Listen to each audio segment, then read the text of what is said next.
This was everything that I was hoping it would be. What's up, everybody? So, this is my review of Ballerina from the world of John Wick. I know that most of the time that gets flipped, but just calling it Ballerina, I think, is more than enough.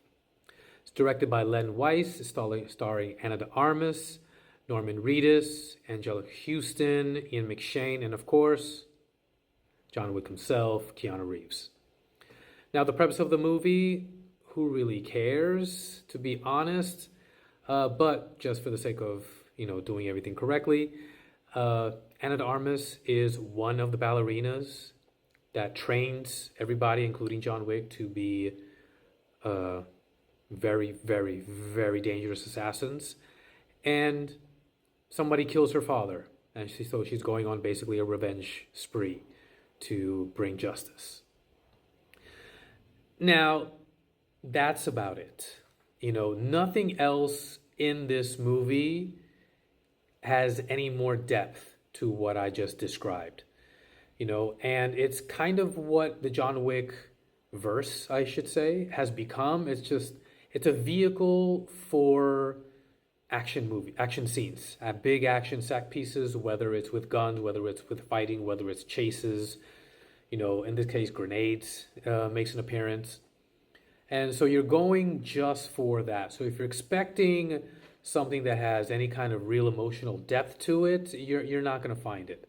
Manage your expectations, knowing what you're getting in there for, and just enjoy the ride that it is, And ever since John Wick 4, well, really since 3, I've kind of lost any hope that it's going to be as good as the first one.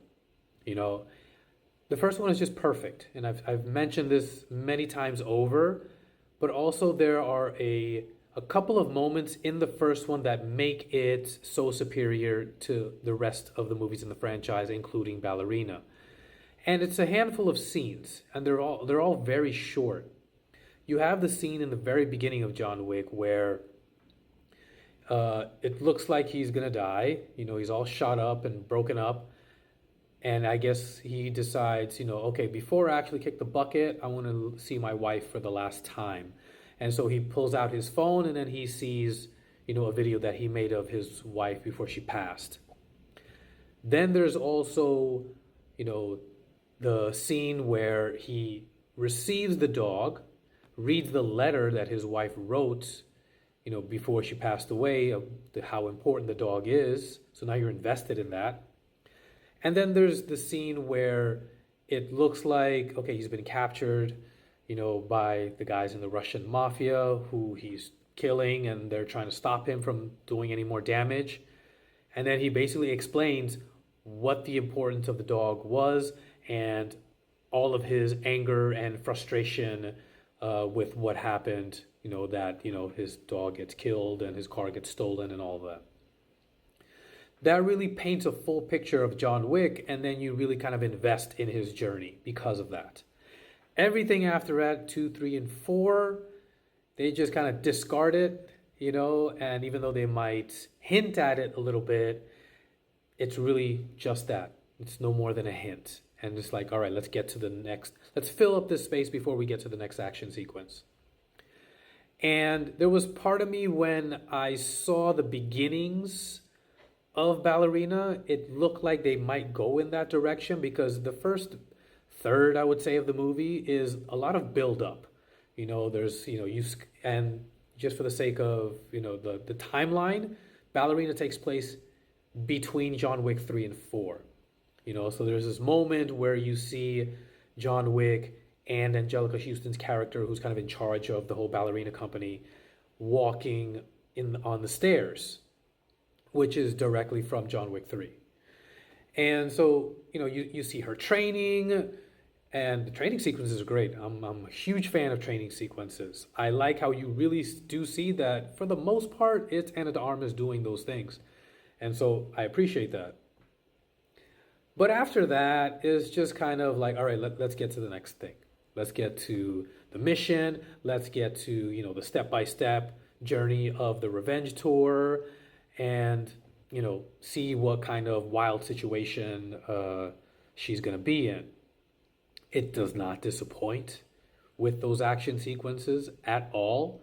I really dig how great the sequences are when it's not really hand to hand fighting, but it's with the guns. She is amazing. Anna de Armas, like I don't know how long she trained to do these, perform these moments, but man, are they incredible. She's fluid, she's precise, she looks dangerous. There's always a bit of suspending disbelief because, of course, I seriously doubt a trained assassin would actually move like this. It looks very, very choreographed, but it's just smooth from beginning to end. And I dug every single moment of it. I knew that she was going to be good just from that short, brief time that she's in No Time to Die, where she's helping James Bond out when he's in Cuba.